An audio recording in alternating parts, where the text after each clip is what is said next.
Hello guys, यदि आपके operating system के एग्ज़ाम में बहुत कम टाइम बचा है और आपकी बिल्कुल भी तैयारी नहीं है तो आप बिल्कुल सही जगह आए हैं। इस वीडियो में हम ऑपरेटिंग सिस्टम के सारे मोस्ट इम्पोर्टेंट पढ़ेंगे।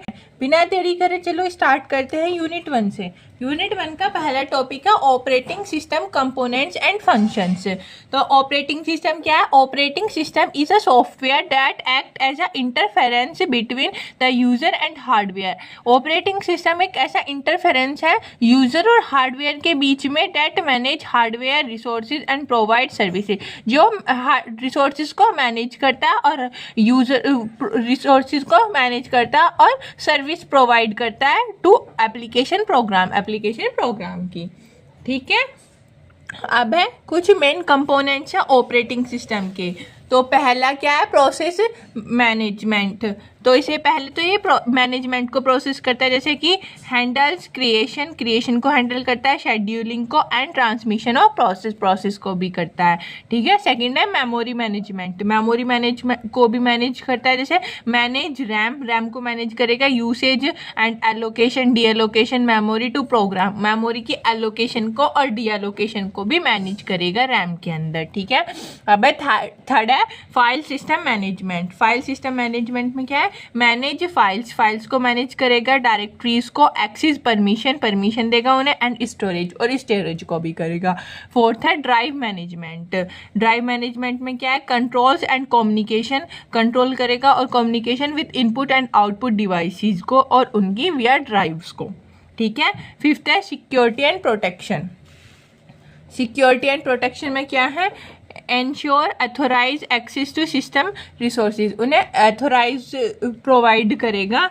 और सिक्स है यूज़र इंटरफेरेंस में है provide CLI and GUI, CLI common line interference and GUI graphical user interference, ये दोनों इंटरफेरेंस प्रोवाइड करेगा यूज़र को। ठीक है।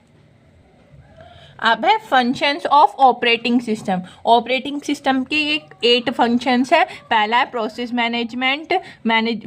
मैनेजमेंट कैसे करेगा? जैसे कि scheduling and execution of program, इन्हें मैनेज करेगा। दूसरा है मेमोरी मैनेजमेंट में क्या है कि एलोकेशन और फ्री मेमोरी को बताएगा कि कितनी मेमोरी फिल हो चुकी है और कितनी हमारी फ्री है। फाइल मैनेजमेंट, इसमें फाइल को मैनेज करेगा, जैसे storing, naming, retrieving files etcetera. ये फिर है फोर्थ है इनपुट आउटपुट मैनेजमेंट को कैसे मैनेज करें? Handling input and output operations, input और आउटपुट ऑपरेशंस को हैंडल करेगा। फिफ्थ है सिक्योरिटी में कि protection system data and resources इन्हें बताएगा। सिक्स है एरर डिटेक्शन, एरर को डिटेक्ट करेगा, detecting and handling system and user errors. ठीक है। सेवेंथ है रिसोर्स एलोकेशन, इसमें है distributing CPU memory drives efficiency, इनकी इफिशिएंसी को डिस्ट्रीब्यूट कर देगा। ठीक है। 8 है यूज़र को इंटरेक्शन कैसे प्रोवाइड करेगा? Providing an interference to use the system, जैसे कि GUI ग्राफिकल यूज़र इंटरफेरेंस के द्वारा ये यूज़र और हार्डवेयर के बीच में इंटरफेरेंस प्रोवाइड करेगा ताकि वे अपना एक दूसरे से काम करवा सके। ठीक है। अब है यूनिट 1 का next topic multi user and multi thread system. ठीक है।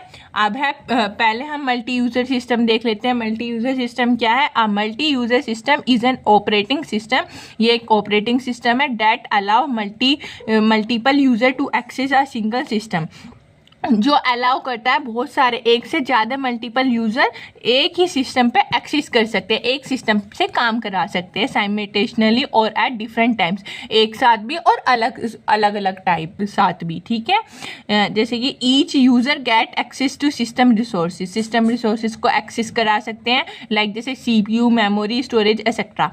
इनमें हम या तो एक से ज़्यादा यूज़र एक साथ भी अपना एक से ज़्यादा काम करा सकते हैं और अलग अलग यूज़र भी अपना अलग अलग काम करा सकती हैं। ठीक है। जैसे एग्जांपल कौन से है? Unix linear window service. ठीक है। अब इसके कुछ फीचर्स हैं, मल्टी यूज़र के। तो पहला है use accounts for multiple user, multiple people के लिए हम अलग अलग अकाउंट्स को यूज़ कर सकते हैं एक ही डिवाइस के अंदर। टाइम शेयरिंग ऑफ सीपीयू जो हमारा टाइम शेयरिंग कर देता है, बता देता है अलग अलग। डाटा एंड रिसोर्स सिक्योरिटी, इसमें हमारे डेटा भी सिक्योर रहता है और हमारे जो रिसोर्सेज हैं उसकी भी सिक्योरिटी हमें प्रोवाइड की जाती है, ठीक है। अब है resource allocation and isolation, resources का एलोकेशन होता है और उसका आइसोलेशन भी हो जाता है, ठीक है। अब है multi thread systems. Multi thread system क्या है? Multi thread system is an operating system और program that allow multiple thread या independent execution part to run within a single progress.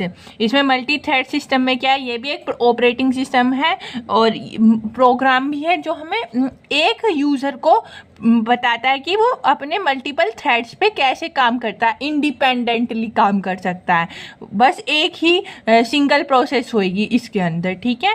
Each thread share the same memory but execute independently, पर जो हमारा एक thread होएगा ना वो बस एक सेम मेमोरी रखेगा पर जो है ना अपने एग्जीक्यूशन इंडिपेंडेंटली कर सकेगा, ठीक है। एग्जांपल जैसे web browser, media player, word processor, ठीक है। अब इसके फीचर्स क्या है? फास्ट कंटेस्ट स्विचिंग, इसकी फास्ट कंटेस्ट स्विचिंग है। इफिशिएंसी सीपीयू यूटिलाइजेशन है इसका। Improve application response, sharing memory between threads के बीच में अपनी मेमोरी को शेयर करता है। अब है difference between multi user system और मल्टी थ्रेड सिस्टम, ठीक है। अब पहले तो इसका मीनिंग क्या है? मीनिंग है इसमें multiple user use one system, एक सिस्टम को बहुत सारे मल्टीपल यूज़र यूज़ कर रहे होंगे। इसमें multi thread in one process, एक प्रोसेस में बस एक ही थ्रेड काम कर रहा होगा। इसका गोल क्या है? इसमें रिसोर्सेज शेयरिंग अमंग यूजर्स के बीच में रिसोर्स को शेयरिंग करना है इसका गोल है। इसका parallel task in one app, एक ऐप में पैरेलल टास्क हो रहे होंगे। एग्जाम्पल है यूनिक्स, लिनक्स, इसका MS वर्ड और क्रोम। मेमोरी शेयर नहीं होती, नो यस बिटवीन थ्रेड्स के बीच में मेमोरी शेयर होती है इसके अंदर, ठीक है। और इसमें यूज़र इंटरफेरेंस कौन सा है? इसमें मल्टीपल यूज़र है, इसमें सिंगल यूज़र और मल्टीपल थ्रेड्स है। मल्टी थ्रेड्स के अंदर जो है ना सिंगल यूज़र तो एक होगा पर जो इसके थ्रेड्स होंगे ना वो एक से ज़्यादा होंगे। अब है यूनिट 1 का थर्ड वाला टॉपिक, ऑपरेटिंग सिस्टम सर्विसेज, ठीक है। ऑपरेटिंग सिस्टम सर्विसेज क्या है? Operating system provide a set of essential service to make it easier for user and application programs to interact with the hardware. Operating system ना हमें provide करता है set of essential services जो हमारे user को और एप्लीकेशंस को easier बनाता है अपने प्रोग्राम्स को यूज़ करने के लिए और इंटरेक्ट करने के लिए हार्डवेयर के और यूज़र के बीच में, ठीक है। अब ये क्या है? दी सर्विसेज इम्प्रूव, जो ये सर्विसेज है हमारी ये इम्प्रूव करती हैं यूजेबिलिटी को, इफिशिएंसी को और सिस्टम परफॉर्मेंस को, ठीक है। अब है major services of operating system. Operating system की कुछ मेजर सर्विसेज हैं, जैसे कि पहला है प्रोग्राम एग्जीक्यूशन। प्रोग्राम एग्जीक्यूशन में क्या है? Load programme into memory and run them. पहले तो हमारी मेमोरी के अंदर हमारा प्रोग्राम लोड होएगा और फिर हम उसे रन कराएंगे, ठीक है। अब सेकंड है इनपुट आउटपुट ऑपरेशंस, हैंडल करेगा इनपुट आउटपुट डिवाइसेस को जैसे कि लाइक कीबोर्ड, माउस, प्रिंटर्स, ठीक है। थर्ड वाली है फाइल सिस्टम मैनिपुलेशन, इसमें provides commands to read write files, create delete files and directories. इसमें हमें कमांड्स को प्रोवाइड करेगा ताकि जो हम अपनी फाइल्स को रीड कर सकते हैं, राइट कर सकते हैं और क्रिएट कर सकते हैं और डिलीट कर सकते हैं अपनी फाइल्स को और अपनी डायरेक्टरीज को, ठीक है। अब है कम्युनिकेशन सर्विसेज। कम्युनिकेशन सर्विसेज में क्या है? इनेबल्स डेटा एक्सचेंज, जैसे हम कम्युनिकेशन करते हैं बीच में दो पर्सन्स के बीच में तो हम अपनी उसको कम्युनिकेट करते हैं, अपने भेजते हैं, तो ऐसी इसी में ही है अनेबल डाटा एक्सचेंज, अपने डाटा को एक्सचेंज करता है between process using pipes and message passing etcetera. अपने मैसेज को पास करता है, अपनी कम्युनिकेशन को बढ़ाता है, ठीक है। अब है फिफ्थ है एरर डिटेक्शन। एरर को डिटेक्ट करेगा, जैसे detects and report system and hardware errors to avoid crash. Detect करेगा और रेस्पॉन्स करेगा अपने रिपोर्ट सिस्टम को एंड हार्डवेयर एरर को टू अवॉइड क्रैशेज, ताकि क्रैशेज अवॉइड हो सकें, ठीक है। अब एक 6 वाला है रिसोर्सेज एलोकेशन। इसमें क्या एलोकेट्स सीपीयू को एलोकेट करेगा, मेमोरी को and input output devices to different programs and users, जो अलग अलग प्रोग्राम्स हैं और यूजर्स हैं उनको एलोकेट्स करेगा। ठीक है। अब सिक्योरिटी एंड प्रोटेक्शन। सिक्योरिटी और प्रोटेक्शन में क्या है, prevent unauthorized access to data, unauthorized data को प्रिवेंट करेगा और उसके प्रोग्राम्स को। ठीक है। 8 है यूजर इंटरफेरेंस। यूजर इंटरफेरेंस में क्या है, प्रोवाइड ग्राफिकल यूजर इंटरफेरेंस और common line interference for user interaction, user interaction के लिए।